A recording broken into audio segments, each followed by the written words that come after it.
Hi, my name's Dee and welcome to Untitled Tarot. Now, this is going to be your full moon gods at play reading for the sign that is down in the title. It's a bulk introduction as ever. There will be a timestamp down below, but stick with it this time, at least the first time, because there's some good information I've pulled together, I believe. I've had some real fun researching this and working everything out. So, timestamp because, or first time because, it's a good idea to watch at least 3 of these. So your sun sign, your moon sign and your rising sign. My personal favourite would be your rising sign. You know, if you don't get to watch any of the others, watch your rising sign. There's a link down below for a birth chart if you don't know what that is. It takes you to AstroSeek. If you do know a little bit about astrology, you can choose what house system you want and all that sort of thing. So, being a general reading, of course, it's not aimed at any one person specifically. So it's a sort of, it either is for you or it isn't. It's not really a reading where you can ask a question beforehand, although you could if you want to. I don't know how effective that would be. It's a look at the energies that are interplaying. It's the gods at play readings, by their very nature, are dramatic, wonderfully dramatic. So take it all with a pinch of salt. Remember, it's the shape of the images rather than the literal words that are important here. So let's get on to this new moon. So 9 degrees Aries. This is the harvest moon, which is the first full moon after fall equinox. Now, the astrologer Kelly Rosano is saying it's a great reset. It's a great time to make a fresh start, to reinvent yourself, to keep moving if you have a strategy. And if you don't have the strategy, work on the strategy. You know, don't just move without a strategy. But if you can keep moving, do keep moving. Now, with it being 9 degrees Aries, I'm going to be referring to all my written notes and some notes on the computer here. This point has a history this year. So, back on the 11th of July this year, Chiron stationed retrograde at this point to conjunct 3 days later on the 14th with Mars. So this point has been activated already with that warrior fire energy of Mars, but tamed a little. Tamed is probably the wrong word, but in the act of receiving instruction. Now, Chiron, a lot of people remember that he's the wounded healer, that he has the wound that will not heal. But I'm not being led to that woundedness with this point. What I'm being led to is the fact that Chiron was a teacher of heroes. Chiron trained Hercules, among other characters, and I've suddenly forgot all of the other characters. It's just fallen out the back of my brain. But Chiron was a teacher. And going back to the astrology, because I'll get back to the symbolism of Chiron in a moment. So Mars conjuncted with Chiron on the 14th. Now, Mars had just conjuncted 3 days before? No, as Chiron stationed retrograde on the 11th here at 9 degrees, the moon conjuncted Mars. Now, the moon had been a busy boy. From the 5th of July, he had been conjuncting with Jupiter and Pluto, then on the 6th, Saturn, and he delivered all of that information to Mars on the 6th via the means of a sextile, you know, which is it's a modern aspect. It's like a little vaguely positive download, I would suppose. Then the moon conjuncted with Neptune on the 10th and took all that ocean energy straight to Mars on the 11th, which Mars then took, you know, obviously quite possibly reeling and, you know, having that comic moment of and then it conjuncted with Chiron. So Chiron was there to help Mars make sense of everything that the moon had just gone at him. And now the moon has returned. I mean, obviously it returns every month, but now the moon has really returned in the terms of this harvest moon, full moon. So I'm really seeing that there has been a period where we have been able to make sense maybe of wounds, or make sense of our path forward, and things that you started around the middle of July, so 11th, 14th, all that sort of area onwards, can be coming to a culmination of sorts with this full moon. Now, that's just a culmination, not the culmination. So it's not like a final conclusion. It's you're going to be reaching towards a high point, a potentially healing high point, but as a result of everything that you have learned and things that you set into motion back in July. Now, the symbols back this up somewhat. Let me get through to this. Here we go. Now, the Chandra symbol is the roots of a tree entwined around the statue of a nude woman. So the explanation of this sounds a bit weird, but just think about the weird time we have gone through with 2020, with all the lockdown restrictions, with the new restrictions that we've had to introduce for ourselves to keep ourselves and our loved ones safe, the financial restrictions that have no doubt come in at the same time. And these restrictions are definitely being highlighted now by the current Mars square Saturn, or Mars Saturn square is what I was going to say,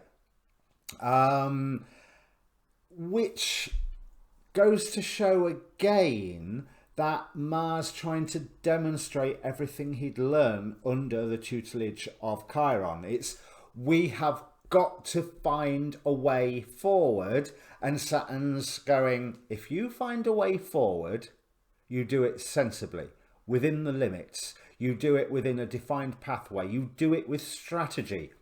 Another thing Kelly Rosano said in her video was that squares are like a step up. You can use them, and I think Rick Levine has talked about how you can resolve issues in a square creatively, using creativity, but that square creates tension in the first place, so it's highlighting issues that are already there. So going back to this roots of a tree entwined around the statue, so it says bondage and freedom sometimes go hand in hand. The bondage is being true to pattern, predictable, here's Saturn, caught in habits and tendencies perpetually left to grow like weeds. The freedom is that as you meet yourself starkly in the midst of these old, tired patterns of behaviour, you come into touch with a quickening flame of self-recreation, stimulated and forced by being at the mercy of the relentless powers. Now, if that doesn't sum up what is also going on in the astrology around this full moon with that Mars-Saturn square, I don't know what does. You cannot... the heavens are most definitely giving us a huge message here. Anyway, I'll continue with this. The impulse to make yourself over is fervently strong, courageous, ready and willing. The old stuff dies hard. You are therefore engaged in a pitched battle of a protracted kind between retrogressive and progressive ideals, impulses and desires. Both sides are so impassioned and sharply intent that this could become a knockdown, drag-out battle of wills. Now, if that doesn't reflect the politics as well as our own internal struggle at the moment, I don't know what does. Where was I? The atavistic backward-leaning will feel immune to change. The visionary forward-thrusting will feel moved by evolutionary forces to never give up. Eventually, the future prevails over the past, but not before scars and multiple traumas mark the spot of fighting for your life against an implacable inward enemy who knows it will lose and fights all the harder accordingly. I hadn't read that right through to the end. That doesn't bode well for the election, does it? So, moving on. Another thing is the Omega symbol. Again, I'm reading Aries 10 because this full moon is at 9 degrees and 8 minutes of Aries, therefore it's in the 10th degree. So in many different places, a man keeps seeing the same number. It's talking about interacting and being inspired. Now there will have been over this period, I mean, there is over any period, but over this period especially, certainly under the tutelage of Chiron, there will have been certain things which will have appeared again and again and again. And with all the circumstances that we've had recently, we're pretty much forced to look at it.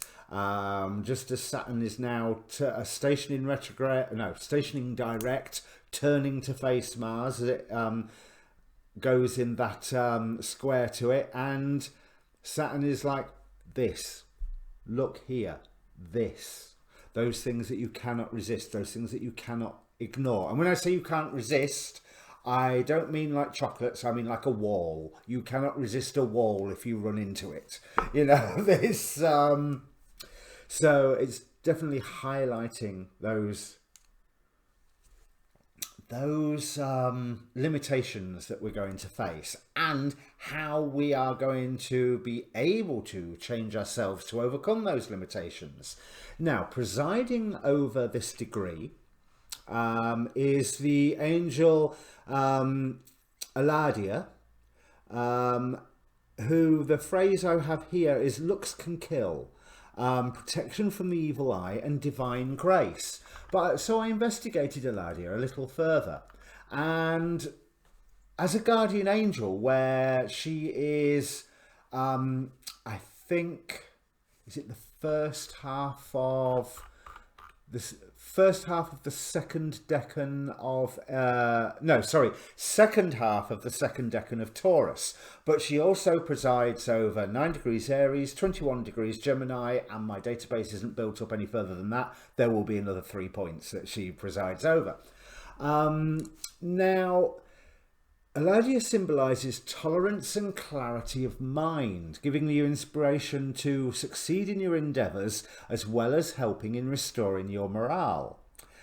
He also brings you healing and forgiveness for your faults.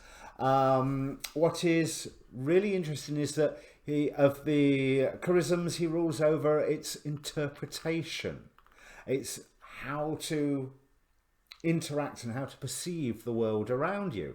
Now, you can ask Eladia to bring you divine grace so that your faults may be forgiven, but that's also a process of, to do that, you need to have recognised your faults in the first place, and then to have them forgiven, you also have to make sure that you are not making the same faults again and again and again and again. So there's that whole rebirth element going on once more. So here I've got Guardian Angel Eladia provides tolerance, mental clarity, forgiveness, healing of illnesses, recognition of your mistakes. So Eladia will help you recognize where the mistakes, and that's a good thing, because if you think this Mars square Saturn, it's Mars retrograde, we are reviewing what we have already set into motion, and then as Mars goes direct again, we get to do it again, but properly.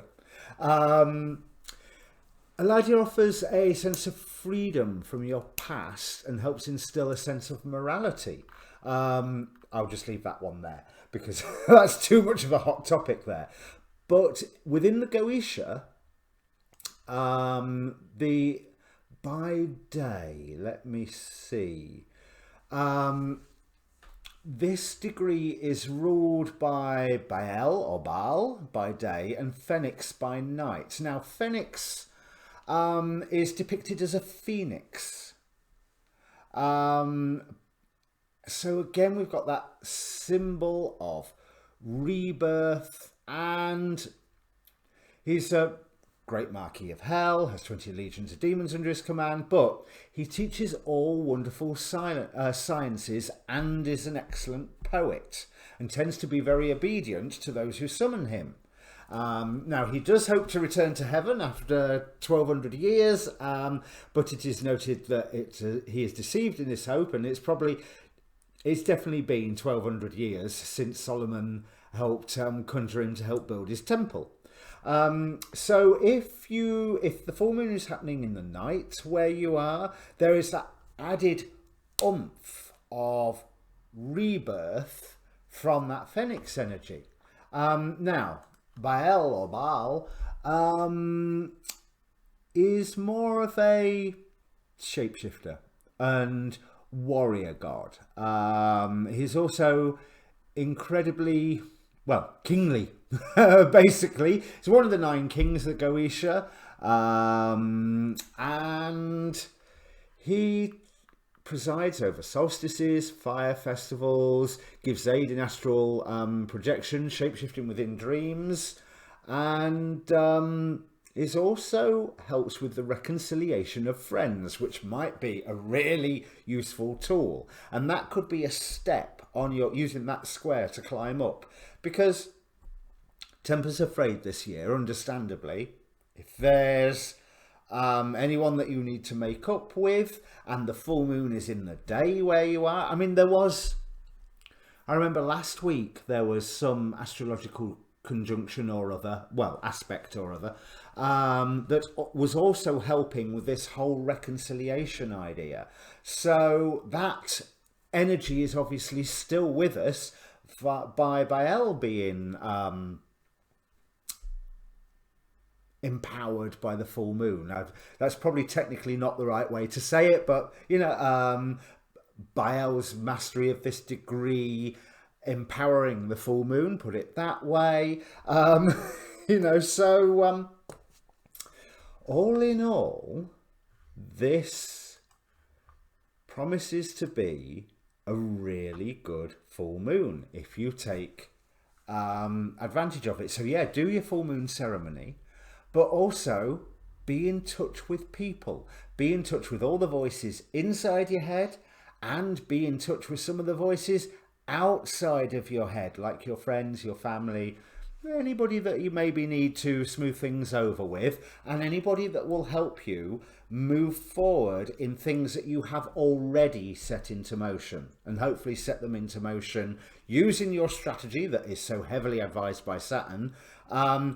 And you set it into motion before Mars turned retrograde. Now's not a good time to start new things. If you haven't got a new thing that you have started, then plan, strategize. You can move forward once you have your plan and your strategy.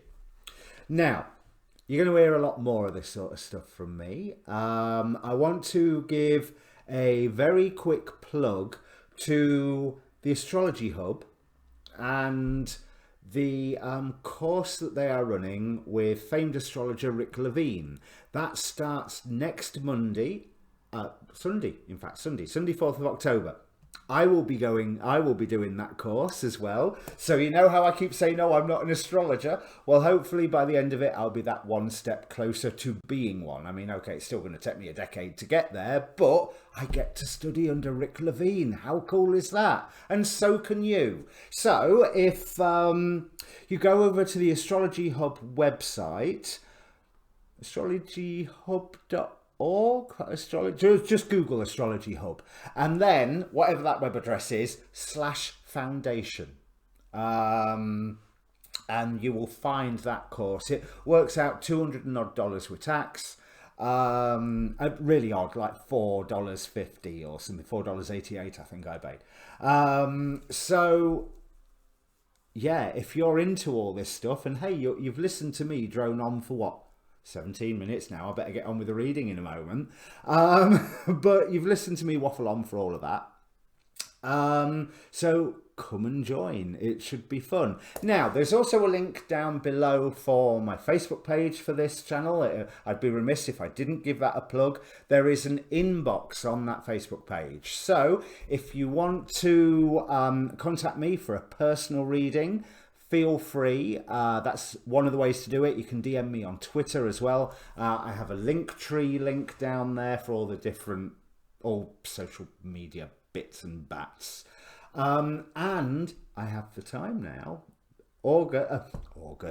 October is, yes, I've no idea what month it is. I mean, as Rick Levine said, we are on the 175th of March.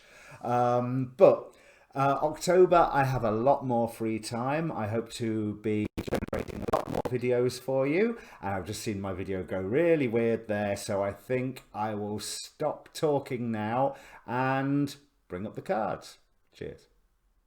And well done, Capricorn Sun, if you've managed to make the way through my entire introduction. So, welcome also to Capricorn Rising and Capricorn Moon, if you've just joined us after the timestamp.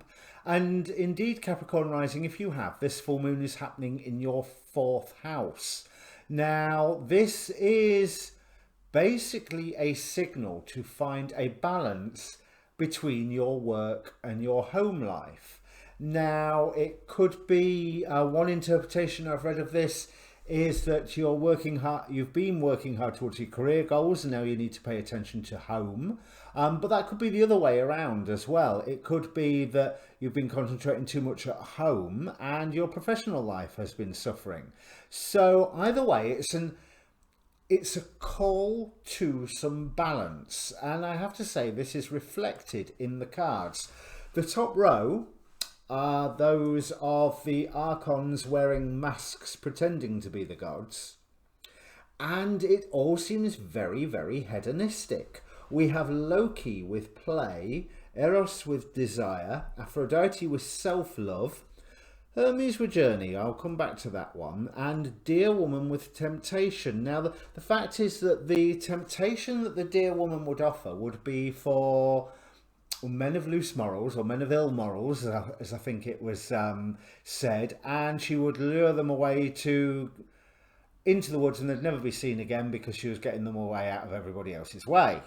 And so she was a little bit of a boogeyman to youngsters in the region growing up, as a reminder to behave, be fair, be pure, be nice. And here we have Medusa on the level of the gods that are working to lift you up towards your divine purpose, towards your soul purpose, true happiness, divine connection, however you want to look at it. And we have the Medusa card, which you may feel is a curious God form to be working towards your betterment and to be working towards your evolution. But what Medusa is here to say is that you maybe need to think about changing your priorities, and looking at, so again, there's that call into balance like we have with the interpretation of the full moon in the 4th house. It's almost like you are being asked by the good guys, by the gods, to take a leadership role in something that is perfectly obvious to you. We have clarity. Apollo with clarity here, followed by Demeter with harvest. This will be profitable for you. But if you are chasing after your own jollies for the time being, Loki with play, Eros with desire, Aphrodite with self-love, and remember, we've got a very weird definition of self-love nowadays. Self-love seems to be Netflix and ice cream binge. It doesn't seem to be get up and go for the morning jog, or make sure you make your bed every morning, make sure that the cupboards are stocked. It's the self-love is seen as the indulgent thing rather than the disciplined thing, and you are being called more to the disciplined thing, because there is something where I believe you will be called to take a role in, which is really plainly obvious to you. And the fact that that clarity is being stressed here makes me think that it's maybe not so obvious to other people around you. But when we have Rhiannon here with self-trust, you are being asked to have faith in the answers that you can provide. Now, Orpheus, here representing music. So there's two things that I got from this. One, there is a rhythm going on that you can perceive that you need to step into. So again, it's that bringing into balance and taking this leadership role, using your self-trust to broadcast this clarity that you have to everybody's betterment. But there's also Orpheus went into the underworld to find his long lost love Eurydice after she died. So that also is telling me that the reason for the self-trust means that, you know, big gulp of breath, steel yourself, and then pronounce with your leadership, and then say, this is the clarity, this is what I've seen, or this is what I can see, or this is what I can understand, this is how I think we should move forward. Because the angel looking after all of this is Ha'ia, not only a H at the beginning and the end, not one in the middle. Ha'ia, who covers astrologically politics and ambition. So there is something that you are being called to work towards for a greater effect. An effect for you, absolutely. But politics and ambition usually means creating an effect for others as well, for good or for ill. But whatever it is that you would like to do, you can't keep playing with it anymore. Or if you are playing with something else, you are being called to buckle down to what you can see already. I'm wondering if them two cards should have been in the other way round, considering how I just lifted them out the deck. But yeah, I think we'll put the Two of Cups with Eros, and Seven of Cups with Loki, with play, but let's consider them to be interchangeable here. Maybe you're in the throes of a new love relationship. Maybe you're in the throes of a dalliance with something, some idea, some philosophy, something where you're working together with something or someone.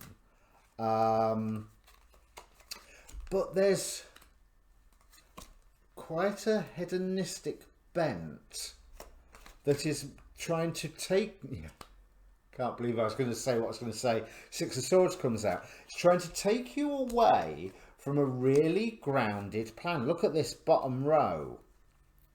Now you can use some of these negative influences, some of these more hedonistic influences that are around you to your benefit, because interestingly we've got a divine pairing here, King and Queen of Swords, but you have to take the you have to take a practical definition of what self-love truly is, and that it has the discipline as well as the yeah, Netflix and ice cream, fine, not every night.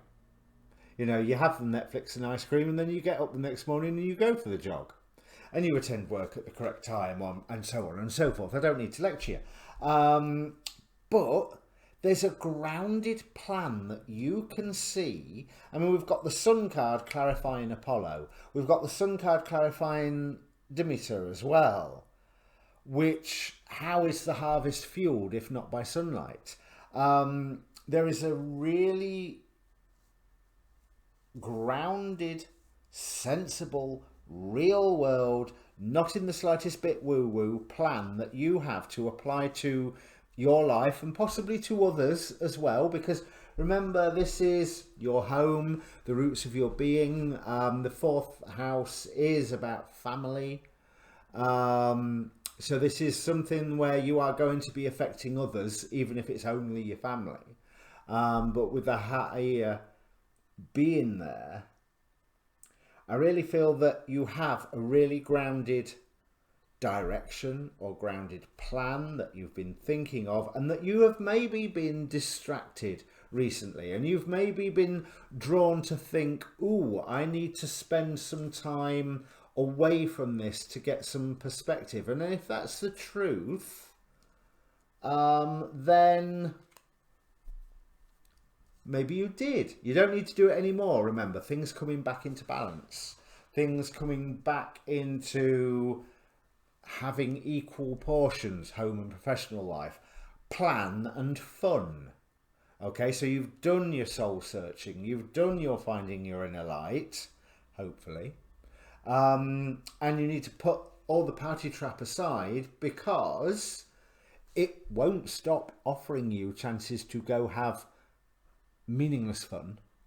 And there's nothing wrong with a bit of meaningless fun, but everything in moderation, including moderation. But this indicates that your attention recently has been drawn away from whatever your big plan is that you're wanting to achieve. And now it's time for you to really set what you are wanting into a concrete set of guidelines, set of rules, a concrete sphere of influence. It's used with leadership with the Emperor here. The priorities need to switch a little. So it could be a little less time at home. It could be a little more time at home. But it is certainly a bringing into balance. And don't get distracted by the shinies. You know, don't get distracted by the parties, the Netflix and ice cream, because there's something most definitely for you to do here, and something that you are going to do artistically and with style, that you're shining a great light, that more than you benefits from, a lot more than you. Everything that's been going on in your sign this year, Capricorn, looks like here's the payoff. But the payoff is that you get to do lots of things. This payoff is hard work. But then again, Capricorn, structure, work. It will be. Of course it will be. Because why wouldn't it be? There's something phenomenal here for you to achieve, to take forward into the world. And you could be missing it if you are just sticking with the having fun or getting distracted by another. Now, another could be a person, could be a philosophy, could be a duty at work that you really like over doing something else. You know, because bear in mind, these Gods at Play readings, by their very nature, they are dramatic. You know, this could be a really big situation or a really small situation for you. But it's pretty much time to knuckle down, time to bring some balance and priorities into your situation. So I hope that makes sense for you, Capricorn, because as ever, I haven't got a clue what I'm talking about. But then I was always told, if you understand the message that you're giving, you're doing it wrong. So I can see where that comes in. So if it means anything to you, comment down below. Your monthlies will be out in the first few days of October, so I will see you again there. In the meantime, Capricorn Sun, go and watch your Moon and Rising, because your Moon and Rising, unless it's more Capricorn, will cover some quite different topics. But also, this looks like a wonderful opportunity for you. I don't know whether it's opportunity as in paycheck or kudos or anything like that, but it's an opportunity in the sense of you can really build something here and you can sit back and go, yeah, I've done well. It doesn't matter what other people think. It doesn't matter about the money in the bank. I've set up what I wanted. I've done the change to the world that I wanted to create, which is beautiful. Okay, now don't go and watch Netflix and have ice cream. See you later.